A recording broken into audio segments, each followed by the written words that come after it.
Hello viewers, எல்லாருக்கும் வணக்கம் and welcome back. South east ஏஷியாவில் இருக்க வியட்நாமை பார்த்தீங்கன்னா இந்த கொரோனா வைரஸை எதிர்த்து ரொம்ப சக்ஸஸ்ஃபுல்லாக ஃபைட் பண்ணியிருக்காங்க.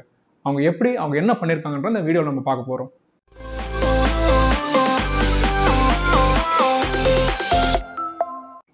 வேர்ல்டில் நிறைய பெரிய பெரிய கண்ட்ரிஸ், நிறைய அட்வான்ஸ்டு மெடிக்கல் ஃபெசிலிட்டிஸ் வச்சுருக்க கண்ட்ரிஸ்லாம் கூட இந்த கொரோனா எதிர்த்து ரொம்ப ட்ரை பண்ணியிருக்காங்க, ரொம்ப போராடி இருக்காங்க. ஆனால் அவங்களால எஃபெக்டிவாக எதுவும் பண்ண முடியல. பட் வியட்நாம் ஒரு சின்ன கண்ட்ரி, 10 கோடி பேர் பாப்புலேஷன் வச்சுட்டு ரொம்ப எஃபெக்டிவாக அவங்க ஃபைட் பண்ணியிருக்காங்க. அவங்க என்ன அச்சீவ் பண்ணியிருக்காங்கன்னு பார்த்தீங்கன்னா, ஒரு 6 மாதத்துக்கு ஜூன் மாதம் வரைக்கும் அவங்களோட டெத் ரேட் என்னன்னு கேட்டிங்கன்னா 0. அதுக்கப்புறம் இப்போ ரீசெண்டாக இப்போ ஆகஸ்ட் மாதத்தில் கரண்ட் நம்பர்ஸ் எடுத்து பார்த்தா 25 பேர் இறந்துருக்காங்க, ஒரு 600 பேருக்கு பாசிட்டிவாக ஐடென்டிஃபை பண்ணியிருக்காங்க. அது என்ன ரீசன் பார்த்தீங்கன்னா முக்கியமாக 3. நம்பர் 1, அவங்க ரொம்ப சீக்கிரமாகவே இதுக்கு பிளான் பண்ணி அவங்க ஸ்டெப்ஸ்லாம் எடுக்க ஆரம்பிச்சிருக்காங்க. நம்பர் 2, அவங்க எடுத்த ஸ்டெப்ஸ்லாம் பார்த்தீங்கன்னா ரொம்ப பயங்கரமாக இல்லை ரொம்ப டூ மச்சாக கூட சொல்லலாம். Number 3, public cooperation. So first reason அவங்களோட early action and early steps. Jan 23 தான் வியட்நாமில் ஃபர்ஸ்ட் கொரோனா வைரஸ் பேஷண்ட்டை கன்ஃபார்ம் பண்ணியிருக்காங்க. பட் அதுக்கு 2 வாரத்துக்கு முன்னாடியே பார்த்தீங்கன்னா ஜான் ஃபர்ஸ்ட் வீக்ல இருந்தே அவங்க எல்லா பேசஞ்சர்ஸும், எல்லா டிராவலர்ஸும், இன்டர்நேஷனல் வரவங்க எல்லாரும் ஸ்க்ரீன் பண்ண ஆரம்பிச்சிருக்காங்க. முக்கியமாக சொல்லணும்னா சைனீஸ் பேசஞ்சர்ஸ்லாம் ரொம்ப க்ளோஸாக ஃபாலோ பண்ண ஆரம்பிச்சிருக்காங்க.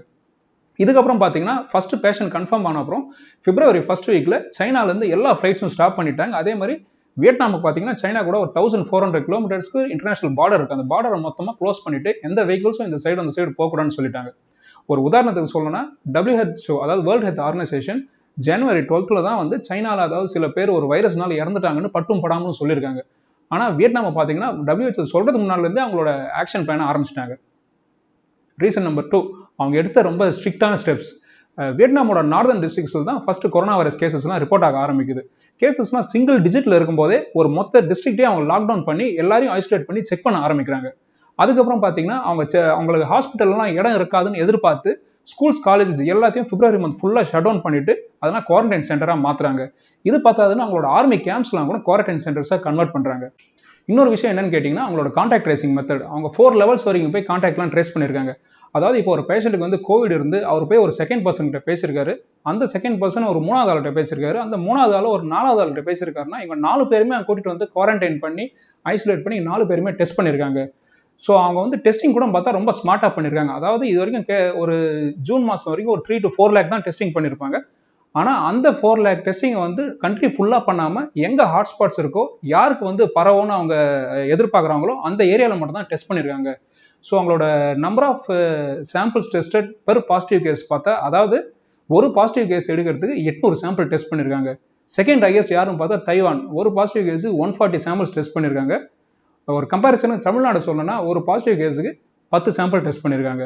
ஸோ இந்த அளவுக்கு ஒரு ஸ்ட்ரிக்டான ஒரு பிளானோட ரொம்ப ஸ்மார்ட்டாக யோசிச்சு இருக்கிற ரிசோர்ஸ் வச்சு ரொம்ப எஃபெக்டிவாக டெஸ்ட் பண்ணியிருக்காங்கன்னு சொல்லலாம். 3வது ரீசன் பப்ளிக் சப்போர்ட்.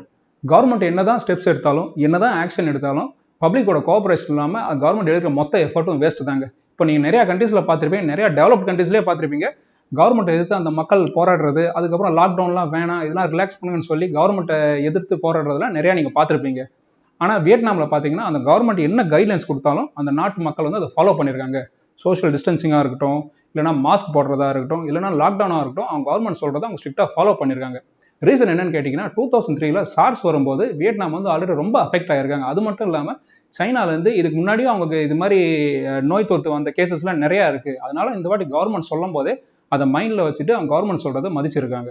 இதை நம்ம ஊரில் நடந்த இன்சிடென்ட் கூட கம்பேர் பண்ணால் நிறைய NRIஸ்லாம் வெளிநாட்டிலேருந்து இந்தியாவுக்கு வரும்போது அவங்களை ஏர்போர்ட்லேயே செக் பண்ணி நீங்களாம் வந்து குவாரண்டைன் போனோம், 14 days ஐசோலேஷன் இருக்குன்னு சொல்லும்போது அவங்க எல்லாரும் அங்கேயே ப்ராப்ளம்லாம் கிரியேட் பண்ணியிருக்காங்க. அது மட்டும் இல்லாமல் குவாரண்டைனில் போனால் ஃபெசிலிட்டிஸ்லாம் நல்லா இருக்காது, எங்களுக்கு வந்து சரியாக வைத்தியம் பண்ண மாட்டாங்கன்னு சொல்லி நிறைய ப்ராப்ளம்லாம் இருக்குது. இப்போ இது கம்பேர் பண்ணால் வியட்நாம்லையும் சொல்ல போனால் அங்கே ஒன்றும் பெரிய லெவல் ஃபெசிலிட்டிஸ்லாம் எதுவும் கிடையாது. வியட்நாமில் இன்னும் சொல்ல போனால் மிலிட்ரி கேம்ப்லலாம் மக்களை கொண்டு போய் குவாரண்டைன் பண்ணியிருக்காங்க. ஸோ இன்றைக்கி அவங்க வந்து ஃப்ரீயாக இருக்காங்க, எந்த மேஜர் டிசாஸ்டரும் அங்கே நடக்கலை. அதுக்கு ரீசன் என்னன்னு கேட்டிங்கன்னா அப்போ மக்கள் கவர்மெண்ட் சொன்னதை கேட்டு அங்கே போய் அவங்க சாக்ரிஃபைஸ் பண்ணுறது தான் அது காரணம். ஸோ உண்மையிலேயே வியட்நாம் நாட்டையும் அந்த மக்களையும் நம்ம எல்லாரும் பாராட்டி தான் ஆகணும். அவங்க கிட்டேருந்து நம்ம நிறைய லெசன்ஸ் கற்றுக்கலாம்.